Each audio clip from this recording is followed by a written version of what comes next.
Welcome! Today I would like to present you my personal favorite farming strategy. It's a destructive play Elderslayer boss rush. It is a combination of destructive play boss rush with Elderslayer invitation farm with bit spice of betrayal and Catarina. Here is a Atlas passive tree. We are taking destructive play keystone and all passive which give us chance to drop influenced mobs. And we are taking this betrayal gathering intelligent passive node. I will cover this topic later. Then all map nodes and scarab nodes, and I add couple shrine nodes. Simple generic boss rush Atlas passive tree. What is our goal? From destructive play boss rush, we want influenced maps and Maven chisels. Invitation give us Maven splinters, additional Sirius fragments, awakened gems, and so on. And Catarina can drop whale orb.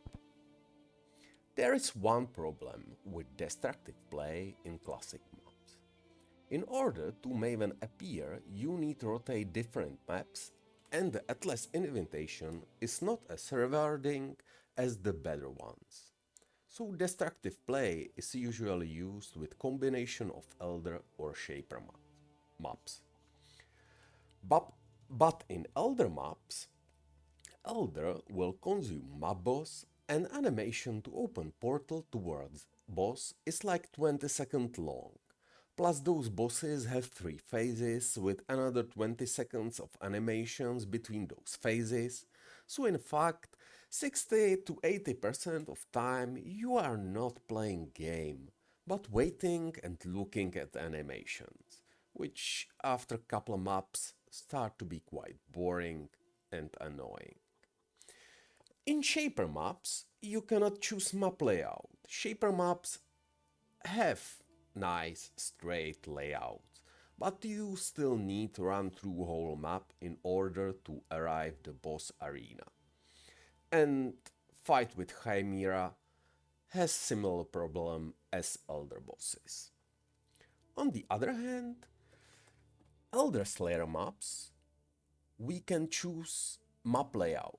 And because there is Elderslayer Citadel, Maven appears to witness fight with map boss and proc destructive play keystone, even she already witnessed the fight with that boss. So as long as we are rotating between Elderslayers, we can run City Square or Misa over and over again, and Maven will still appear to witness that fight. Also, fight with Elderslayers don't have long animation between phases. Portal to Arena appears immediately after we kill mob boss, and from Guardians, I like fight with Elderslayers most, so Elderslayers maps are the best choice.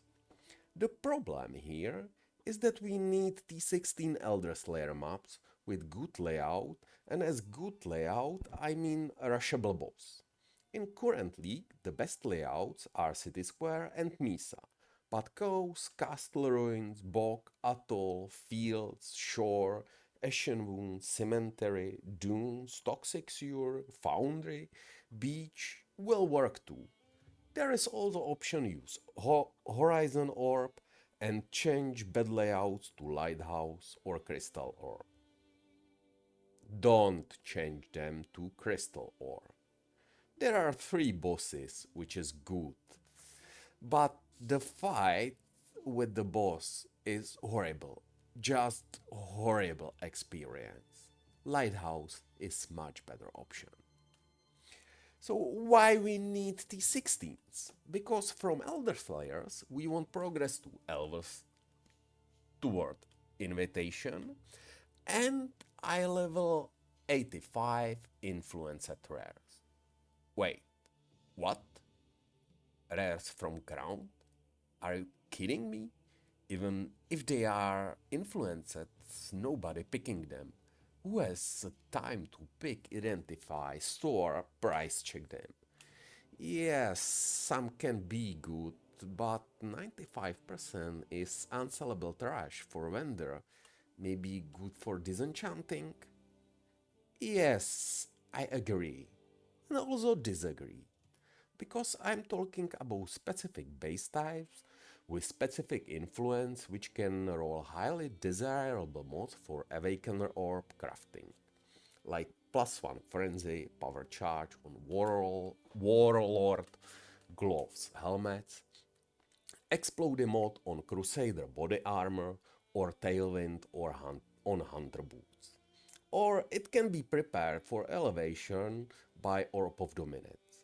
In the description below is the list of valuable mods with influence and bases where they can appear. Maps itself I'm rolling until they have unique bosses are possessed or area contains 2 unique bosses. It's a 1 in 7 chance to roll one of those mods. And then Exile Slam those which has quantity below 80%. Exalt Slam is probably not worth to do, but it's my personal preference. For possessed map, I will recommend check the map mods. For Scarabs, I will use Cartography Scarab of Escalation for more map drop, Influencing Scarab of Conversion for chance to convert normal maps to influenced ones, then Titanic Scarab, Scarab of the Wisps, and Titanic Scarab of Legion to make the bosses more challenging. And oh boy, how naive I was. I think I have quite a good build. My build can handle 8 modded Shaper Touch rares in T17s, but those guys, when they are possessed, empowered by Wisps, and hit right combination of mods from map and Legion Scarab, they are just on another level. They are fast as hell and hit like truck. And they are also more tanky than Ebers. So, after I break 2 maps, once I was not even able to kill a map boss, I take out possessed maps and run them later without Wisp and Legion Scarab. And instead of those, I add Scarab of Radiant Storm. Now you can enjoy how that monstrosity I created punishes me, and I will calculate investment. Map cost 15C. Rolling maps and invitations I will count as 5C per map, plus 12C for Scarabs. That is 32C per map. Times 42 is 1344 Chaos Orbs. Divided by 165 is 8.15 Divines.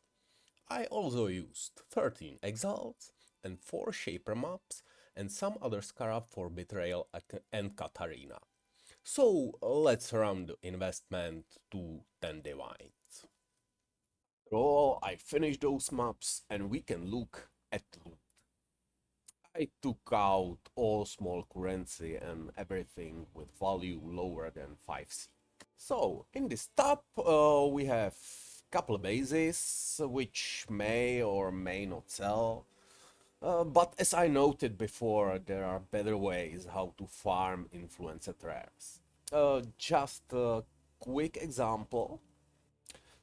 This is loot from free maps. These bases are already sorted with only good mods prepared for further processes like recombination, elevation, or awakener orb crafting. But I will cover this topic in a future video.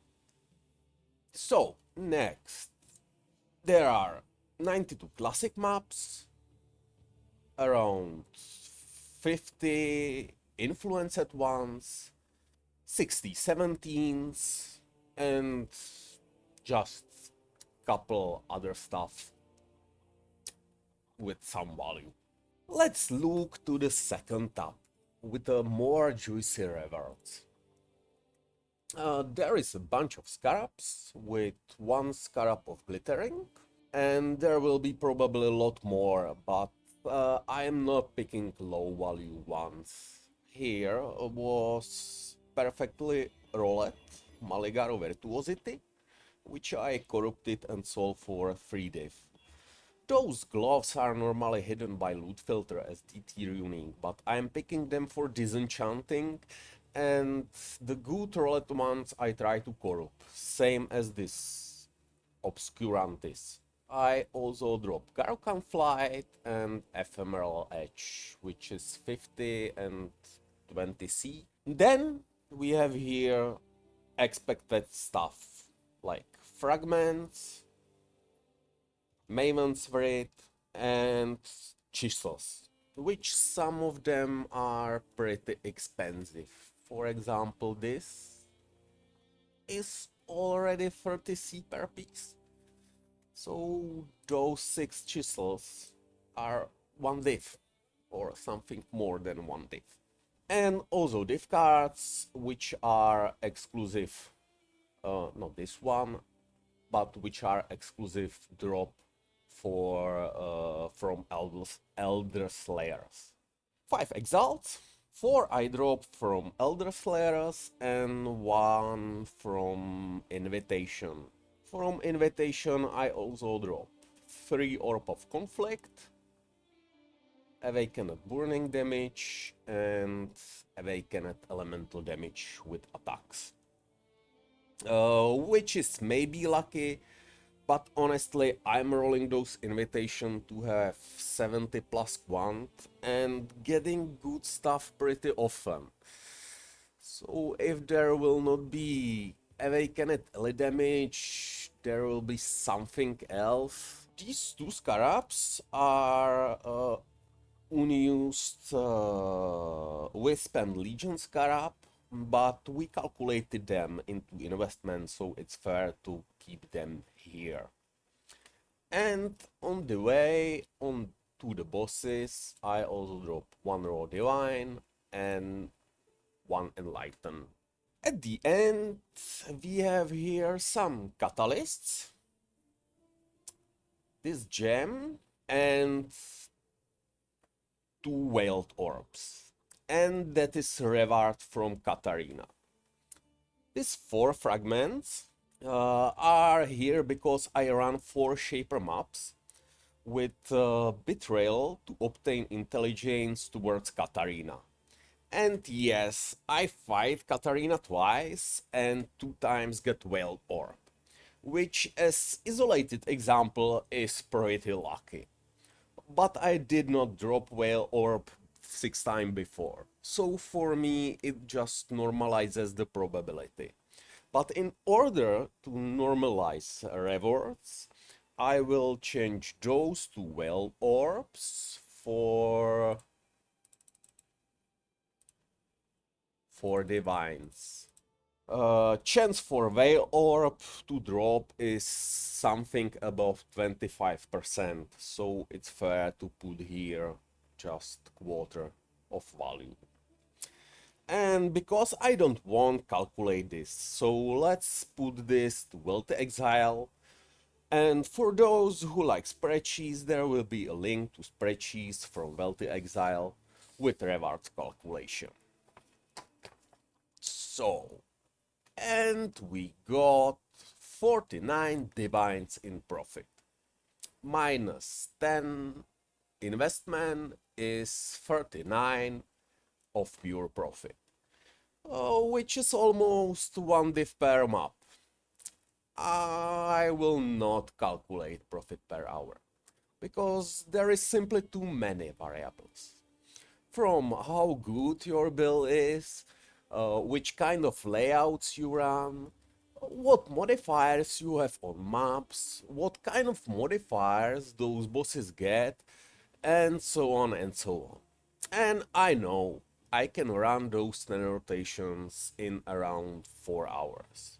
And you can blast through it in 2 hours or struggle with this content for 6 hours.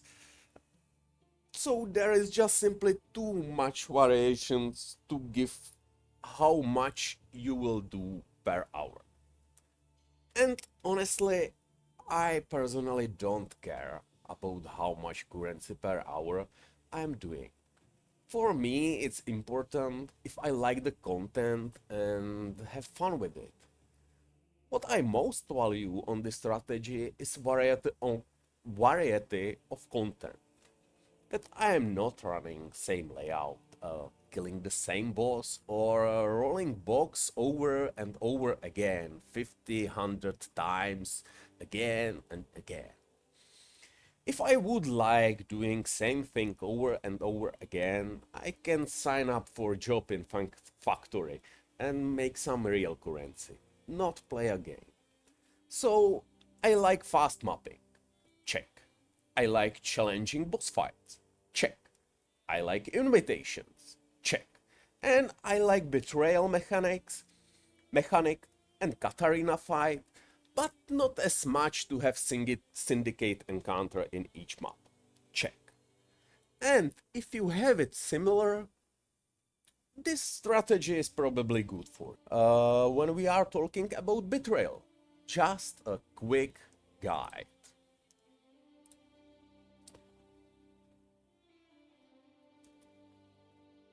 As I mentioned before, allocate intelligence gathering. That note says completing your maps grant 10 intelligence for a random Immortal Syndicate save house. And then place a June beside of your map device and just run maps.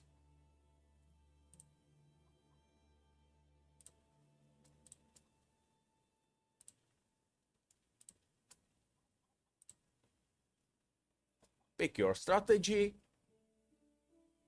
and run maps. And when you will notice that June has exclamation mark above her head, so then you know that it's time to run Syndicate Save House. Because you gathered intelligence of location of that save house. So run that save house and then continue mapping. And after a couple of maps, you will gather intelligence to run another save house. So run again, save house. And now you need to have prepared second Atlas tree where you have allocated nodes that you have 100% chance that June will appear in that map. You need for it 42 points. And for the rest, allocate whatever you want. When you have 2 or 3 leaders here in interrogation, you will do this.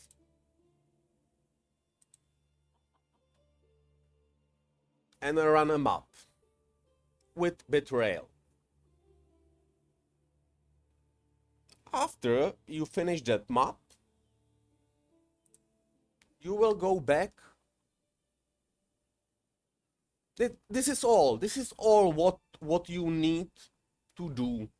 There is one thing. Betrayal mechanic, it's quite complicated and you must deal with things like ranks, relationships between members, and so on and so on. But not in this strategy. This strategy needs almost zero knowledge of betrayal mechanic. So when you finish encounter in a map, start clicking those syndicate members from lowest rank. Yeah? Those who has the lowest amount of stars. And then hit the right button. Never interrogate syndicate members in map. Then you simply cannot fuck it up. And because we don't care about board state or members allocation or their relationships, We care only about our progress towards Catarina. And then progress is guaranteed just by running maps and gathering intelligence by map completion.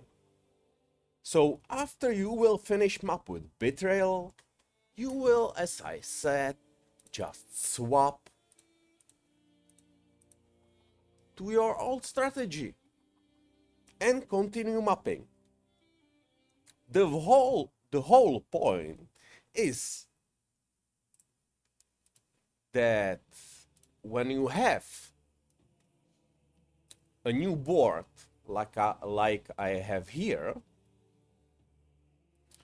all syndicate leaders here, here, and here are rank 2, like Haku, because I already run one save house. And Haku is providing 10 mastermind intelligence per turn. And he stays here for 3 turns. So he will provide 30 intelligence toward mastermind, toward Catarina. So the whole point that is that after you interrogate 4 of those leaders, you have enough intelligence for mastermind.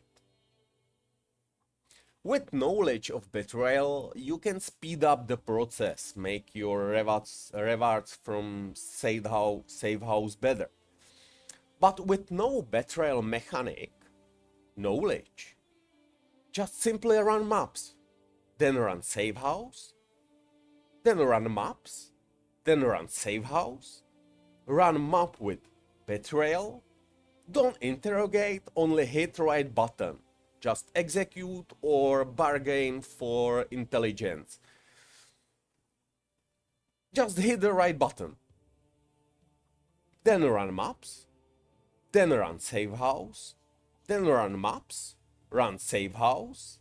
Run map with betrayal. Don't interrogate, only hit right button. And then go kill Catarina and drop Whale Orb. The most simple and lowest effort way how to farm Whale Orbs. Let me know in comments below if you want more in-depth but still simple video about Betrayal. Just tips and tricks how to speed up progress towards Catarina, how to improve rewards from save houses. But for now, it's all. Thank you for watching, and I hope we will meet in my next video.